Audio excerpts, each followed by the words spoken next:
नमस्कार दोस्तों, जय हिंद जय भारत।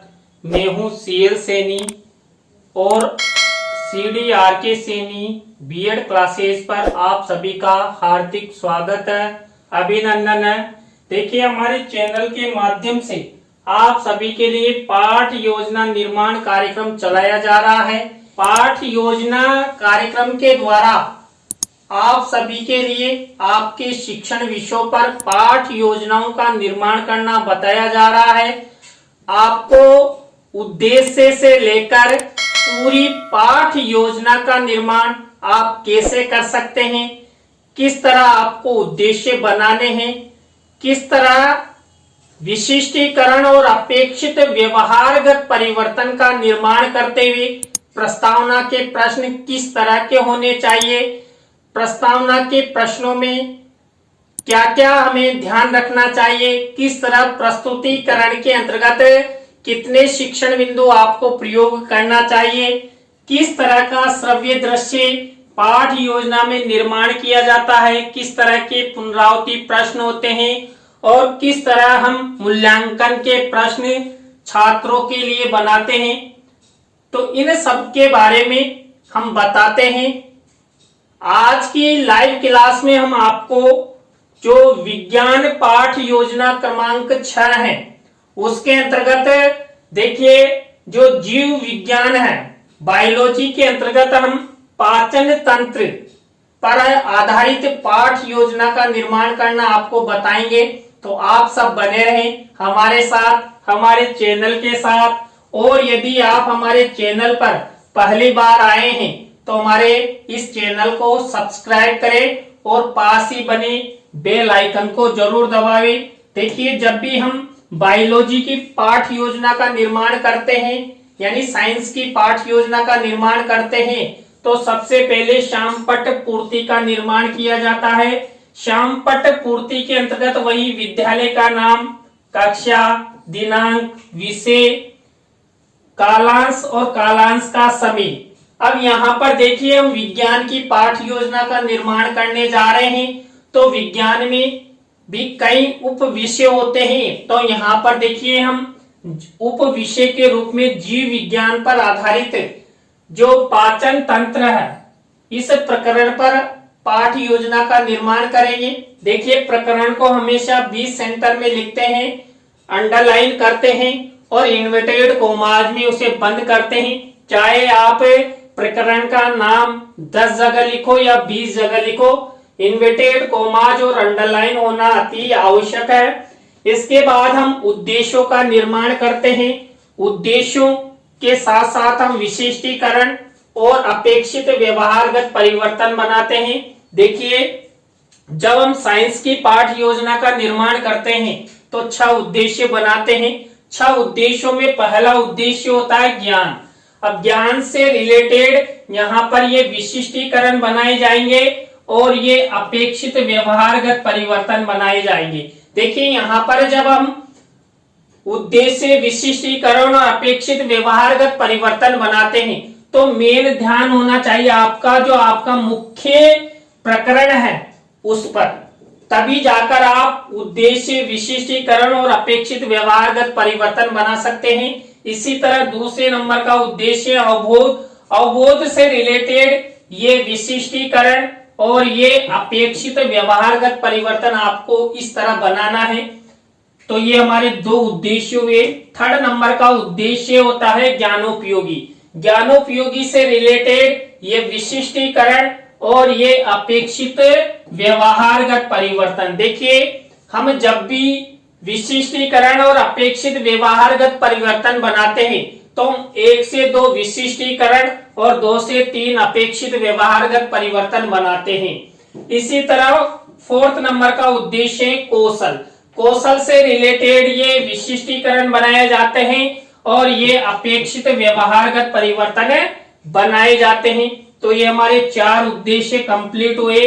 5वें नंबर का उद्देश्य होता है अभिरुचि से रिलेटेड। देखिए, यहाँ पर जो अभिरुचि से संबंधित और हमारे मुख्य प्रकरण को ध्यान में रखते हुए ही हमें विशिष्टीकरण और अपेक्षित व्यवहारगत परिवर्तन का निर्माण करते हैं। तो यहाँ पर देखिए अभिरुचि से रिलेटेड ये विशिष्टीकरण और अपेक्षित व्यवहारगत परिवर्तन। देखिए यहाँ विशेष रूप से प्रकरण को लिखा गया है और उद्देश्य का ध्यान रखा गया है।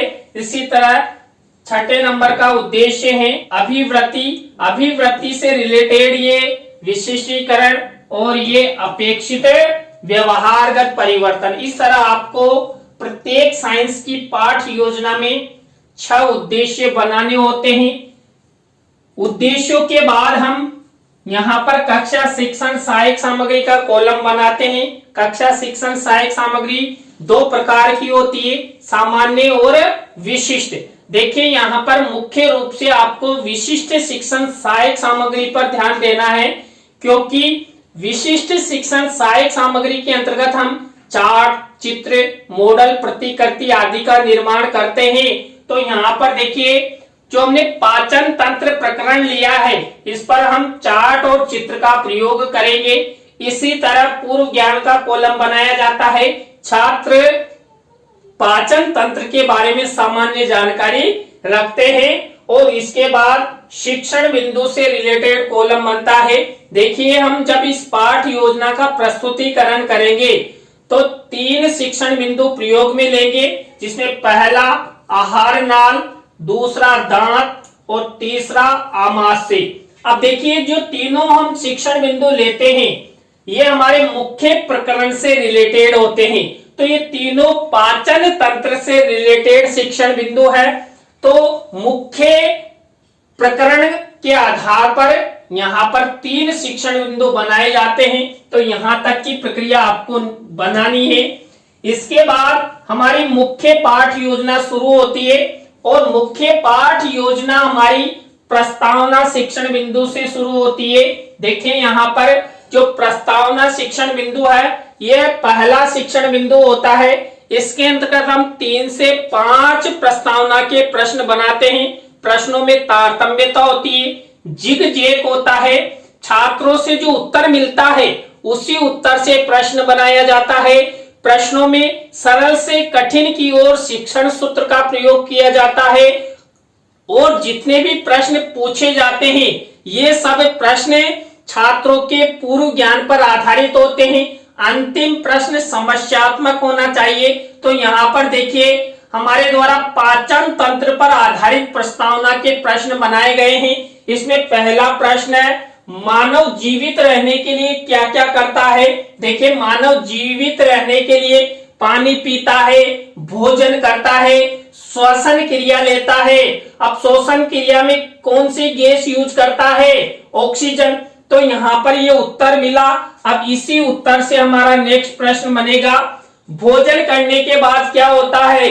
देखिए हम सब भोजन कर लेते हैं तो भोजन हमारे पेट में चला जाता है और पेट में जाने के बाद क्या होता है, हमारी भूख मिट जाती है और पेट में जाकर क्या होता है, भोजन का पाचन होता है, यानी कि पाचन क्रिया प्रारंभ होती है। अब इसी उत्तर से हमारा नेक्स्ट प्रश्न बनेगा भोजन के पाचन के स्वरूप मनुष्य को क्या प्राप्त होता है। मान लीजिए हमने भोजन किया, अब भोजन से हमें क्या मिलती है, हमें ऊर्जा मिलती है। अब इसी ऊर्जा से अगला प्रश्न बनेगा भोजन से ऊर्जा प्राप्त करना, इसका अध्ययन शरीर के कौन से तंत्र में किया जाता है। देखिए हमें जो ऊर्जा मिली ये हमारे पाचन तंत्र से मिली। तो यहाँ पर ये पाचन तंत्र उत्तर आ गया। इसी पाचन तंत्र से हमारा नेक्स्ट प्रश्न बनेगा पाचन तंत्र के बारे में आप सब क्या जानते हैं। तो अंतिम प्रश्न देखिए यहाँ पर समस्यात्मक हो गया। यहाँ पर पूर्व ज्ञान पर आधारित प्रस्तावना के प्रश्न बनाए गए हैं। सरल से कठिन की ओर शिक्षण सूत्र का प्रयोग किया गया है और उत्तरों से ही प्रश्न बनाए गए हैं।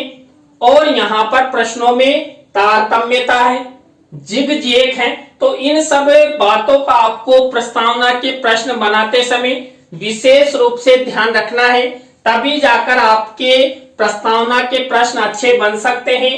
प्रस्तावना के प्रश्नों के बाद हमारी सेकेंड स्टेप आती है उद्देश्य कथन। देखिए हम डायरेक्टली भी उद्देश्य कथन कर सकते हैं और चित्र के माध्यम से भी उद्देश्य कथन कर सकते हैं। तो यहाँ पर देखिए उद्देश्य कथन किया गया है। बच्चों, आज हम सब पाचन तंत्र के अंतर्गत आहार नाल, दांतों एवं अमाशय के बारे में विस्तार पूर्वक अध्ययन करेंगे। तो इस तरह चित्र दिखाकर भी हमें उद्देश्य कथन कर सकते हैं। यदि आप चित्र के माध्यम से उद्देश्य कथन करते हैं तो आपको शिक्षण सहायक सामग्री के कॉलम में चित्र मेंशन करना पड़ेगा। तो इस तरह आप उद्देश्य कथन कर सकते हैं। उद्देश्य कथन तक हमारी 2 स्टेप पूरी हो जाती है, प्रस्तावना के प्रश्न और उद्देश्य कथन। इसके बाद 3rd स्टेप हमारी आती है, जिसके अंतर्गत हम पूरी पाठ योजना का निर्माण करते हैं। ये मैंने आपको पहले ही बता दिया है। तो यहाँ पर देखिए 3rd स्टेप आ गई हमारी प्रस्तुतिकरण। प्रस्तुतिकरण के अंतर्गत मैंने आपको बताया था 3 शिक्षण बिंदु लेते हैं और तीनों शिक्षण बिंदु मैंने आपको बता भी दिए हैं। तो यहाँ पर देखिए पहला शिक्षण बिंदु लिया हमने आहार नाल। अब आहार नाल से संबंधित ही विकासात्मक प्रश्न पूछे जाएंगे। जो हमने शिक्षण बिंदु लिया है, इस शिक्षण बिंदु के विकास हेतु विकासात्मक प्रश्न किए जाते हैं। तो ये विकासात्मक प्रश्न और ये विकासात्मक उत्तर, 3 प्रश्न हम विकासात्मक प्रश्न बनाते हैं और इन्हीं 3 प्रश्नों का उत्तर हमें लिखना होता है। तो इस तरह आपको ये विकासात्मक प्रश्न बनाने हैं। विकासात्मक प्रश्नों के बाद जो हमने शिक्षण बिंदु लिया है, देखिए यहाँ पर आहार नाल लिया है। इस आहार नाल से रिलेटेड ही छात्र अध्यापक छात्र अध्यापिका कथन किया जाएगा।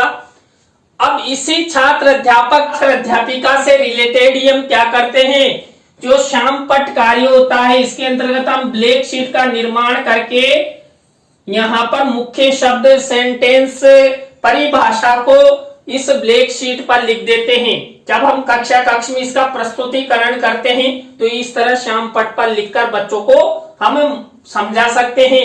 अब इसी छात्र अध्यापक छात्र अध्यापिका से रिलेटेड हम शिक्षण सहायक सामग्री में चित्र मेंशन करेंगे। यहाँ पर आहार नाल, देखिए यह आहार नाल है। इस आहार नाल का चित्र छात्रों को बताने हेतु यहाँ पर ये चित्र शिक्षण सहायक सामग्री में मेंशन किया गया है। आपको भी इसी फॉर्मेट का इसी तरह साइंस की पाठ योजना निर्माण करते प्रयोग करना है। अब इसी छात्र अध्यापक छात्र अध्यापिका कथन में से हम क्या करेंगे, बोध प्रश्न। अब ये बोध प्रश्न किससे रिलेटेड होंगे, हमारे पहले शिक्षण बिंदु से रिलेटेड। यहाँ पर आहार नाल से संबंधित ये हम 3 से 5 बोध प्रश्न बना सकते हैं। तो ये बोध प्रश्न, ये बोध उत्तर। अब देखिए जितनी अधिक विषय वस्तु होती है उसके हिसाब से हम बोध प्रश्न बनाते हैं। तो यहाँ पर जितनी विषय वस्तु थी उसके आधार पर हमने 3 बोध प्रश्न बना लिए। तो इस तरह हमारा पहला शिक्षण बिंदु कंप्लीट हो चुका है। पहले शिक्षण बिंदु के अंतर्गत हमने वही सबसे पहले विकासात्मक प्रश्न, विकासात्मक प्रश्नों के बाद छात्र अध्यापक छात्र अध्यापिका कथन और बोध प्रश्न किया। इसके बाद देखिए दूसरा शिक्षण बिंदु, देखिए दूसरा शिक्षण बिंदु मैंने आपको बता ही दिया था, दांत। अब दांतों से रिलेटेड ये विकासात्मक प्रश्न किए जाएंगे। मैंने आपको बता ही दिया हम 3 विकासात्मक प्रश्न बनाते हैं। तो ये विकासात्मक प्रश्नों के बाद वही हम क्या करेंगे, छात्र अध्यापक छात्र अध्यापिका कथन। किससे रिलेटेड, जो हमने ये शिक्षण बिंदु लिया है उससे रिलेटेड। अब इसी छात्र अध्यापक छात्र अध्यापिका कथन में से ही हम क्या करेंगे, मुख्य शब्द सेंटेंस को हम शामपट कार्य वाले कॉलम पर ब्लैक शीट का मिनीचर बनाकर सिल्वर कलर के पेन से लिखेंगे। देखिए यहाँ पर मुख्य मुख्य शब्द लिखे गए, किससे रिलेटेड, दांतों से रिलेटेड। अब इसी दांतों शिक्षण बिंदु से रिलेटेड देखिए शिक्षण सहायक सामग्री में चित्र मिनीचर के रूप में लगाया गया है। तो देखिए दांतों की संरचना बताई गई है, कौन सा दांत क्या क्या करता है। तो एक जबड़े को यहाँ पर दिखाया गया है। तो इस तरह आपको भी चित्र मेंशन करना है। अब आप सब जान गए होंगे कि इसके बाद हमारी कौन सी स्टेप आएगी, जल्दी से हमें बताएं कमेंट्स में। तो देखिए इसके बाद हमारी सेकंड स्टेप आती है, यहाँ पर बोध प्रश्नों की। देखिए बोध प्रश्न किससे रिलेटेड, जो हमारा शिक्षण बिंदु है दांत, इससे रिलेटेड वही हम बोध प्रश्न करेंगे।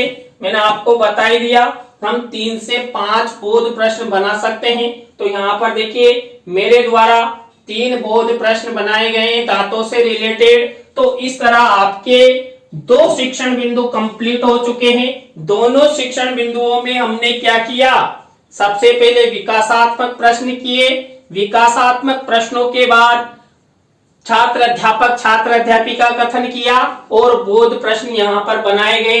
हमारा 3rd शिक्षण बिंदु प्रारंभ होता है। 3rd शिक्षण बिंदु है हमारा आमाशय। देखिए आमाशय से रिलेटेड ये विकासात्मक प्रश्न और ये विकासात्मक उत्तर आपको बनाना है। तो 3 विकासात्मक प्रश्न हमने बना लिए हैं इस आमाशय के विकास हेतु। अब इसी से रिलेटेड हम क्या करेंगे, छात्र अध्यापक छात्र अध्यापिका कथन करेंगे। ये छात्र अध्यापक छात्र अध्यापिका कथन है। अब इसी में से जो कोई मुख्य शब्द सेंटेंस परिभाषा है उसको जो हमारा श्यामपट्ट कार्य है इस श्यामपट्ट कार्य वाले कॉलम पर लिखना है। देखिए मैंने यहाँ पर ब्लैक शीट का निर्माण किया है, सिल्वर कलर के पेन से ये सब लिखा है।